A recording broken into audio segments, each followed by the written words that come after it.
Targeting tiger moms. Now this is thoughtful.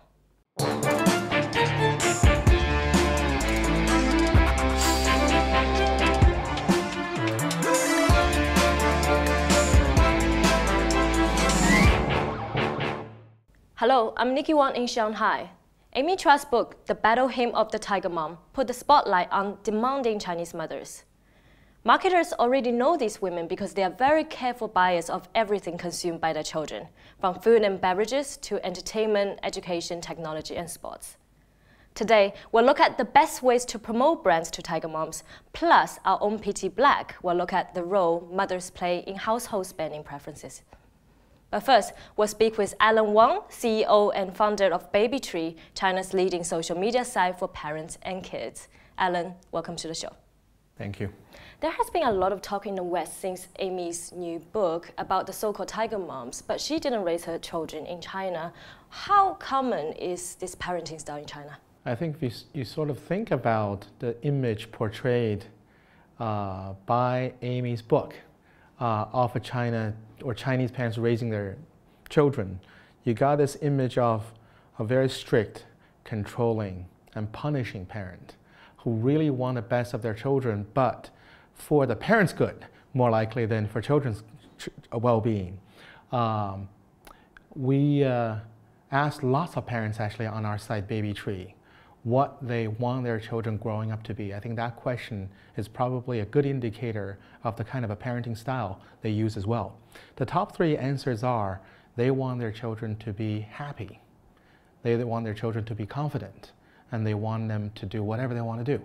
So those three answers actually initially struck us as being very different from the last generation.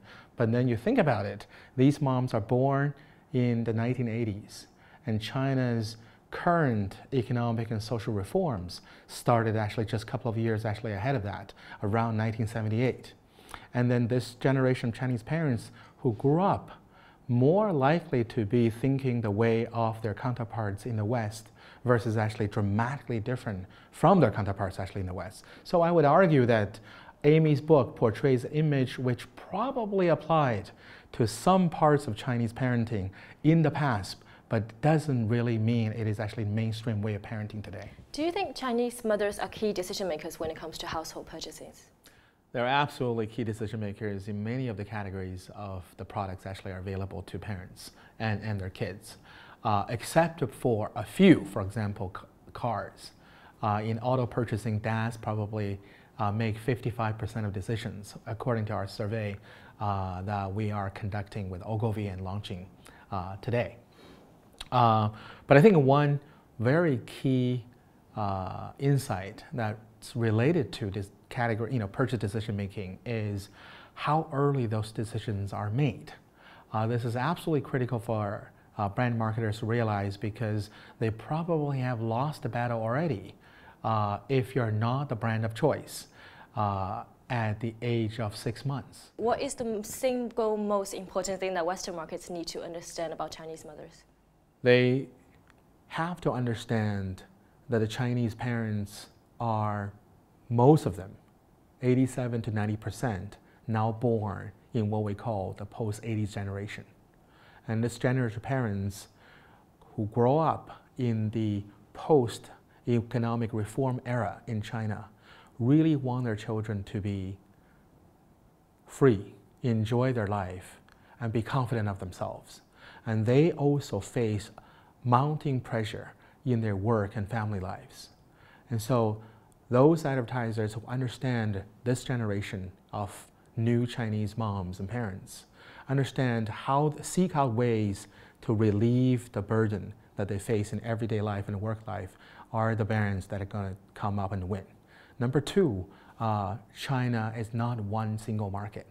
China is many, many vertical markets. The most important driver is actually the economic tiering of Chinese cities.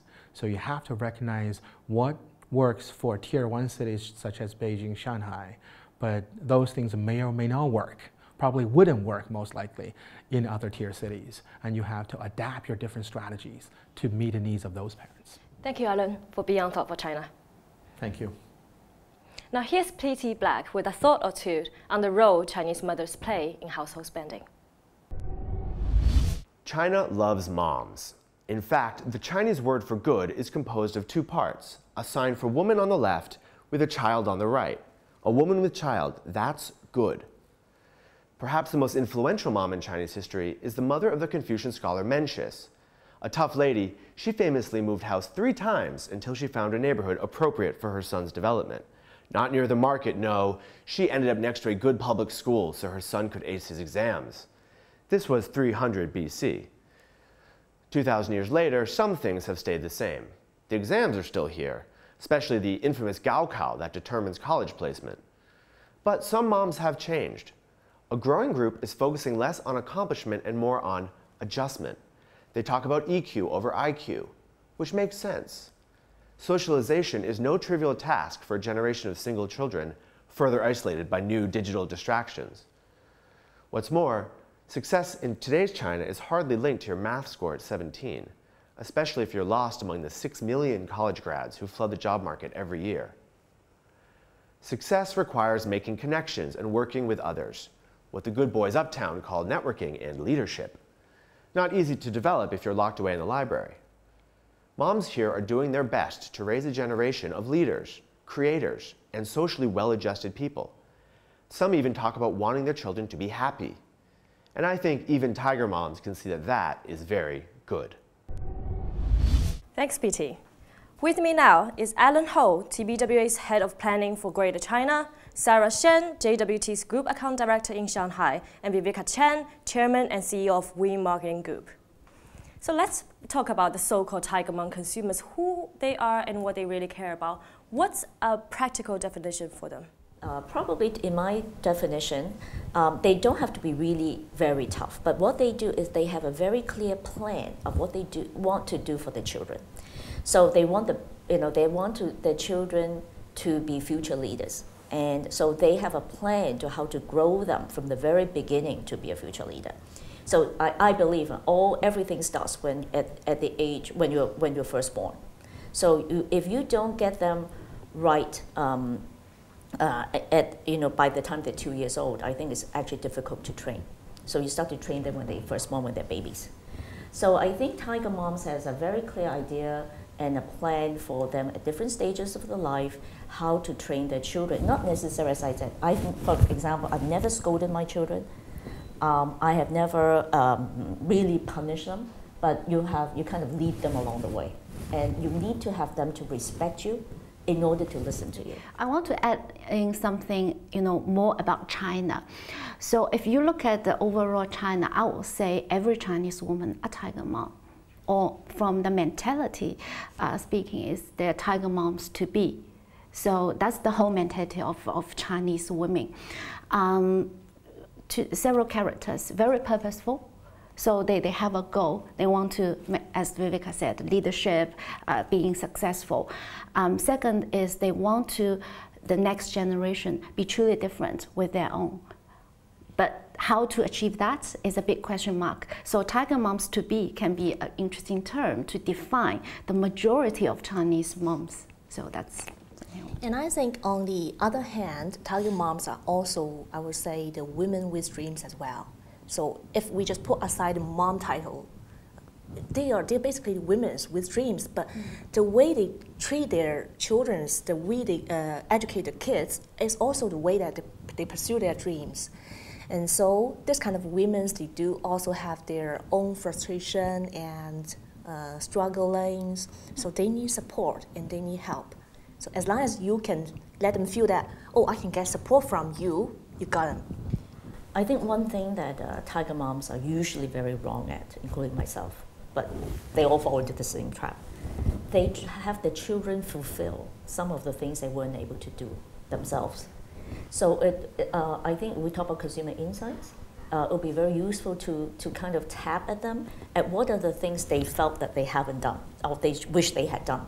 Because your children always fulfill some unmet dreams that you wish you had done, but it's too late for you to do. So those insights, I think, will be very valuable to understand them better. How, when it comes to purchasing decisions, what is important to them? are there also differences amongst all these tiger moms? I think as Tiger Mom, as a mega group, they share one goal as being successful, let their child break the glass ceiling and being superior. So superior and be more successful is the goal.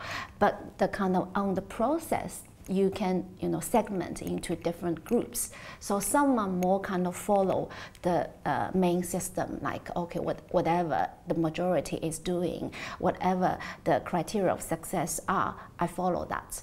And the other possibly are more confident. They try to explore more freestyle ways to nurture, to kind of educate their children. So the process might be different, but the goal is the same. There are different kind of tiger moms, but basically speaking, although they do have some housewives, they could be tiger mom as well, but most of them I think would be the working women today. And the working women today in China, they have different kind of roles to fulfill. Say for example, they have the career role, and they also as mom and wives, and another thing is the personality as me. So I think what they need is how to balance the three biggest roles in their life. Do you believe that marketers in China have been successful in reaching this group of consumers? Which brands in particular do you think are doing well? I think except for educational brands, which there's a lot, obviously, I don't think a lot of marketers specifically target at this group. So I don't think it's been traditional group that is kind of defined that way, except for, as I said, maybe children's products, maybe particular educational products. But overall, we talk about general, consumer products or even electronic products. I don't think they look at it this way. So I think this is an interesting.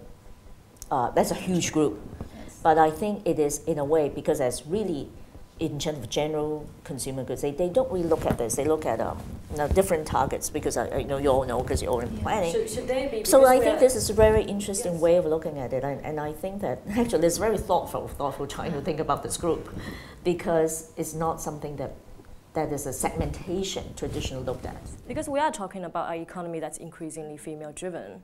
What do you think? I think lots of brands already recognize the business value of moms or Chinese moms, but I would say majority of them did not tap into the exact insights. They only know that okay, they want a tiger mom love to grow champion babies, so they only talk about the result. But they kind of neglect or miss out all the opportunity to help the tiger mom to achieve that. So they forgot to treat tiger mom as a woman, right?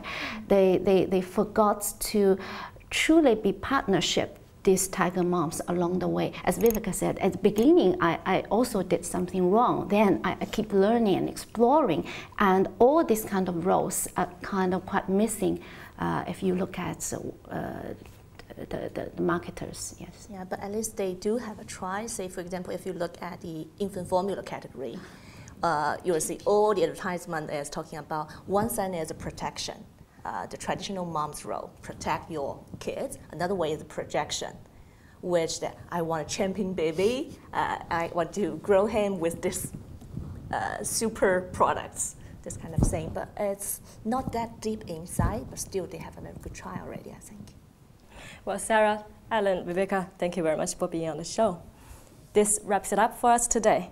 Be sure to subscribe to us on YouTube or Tudou. You can also follow us on Weibo or Twitter. We'll see you again.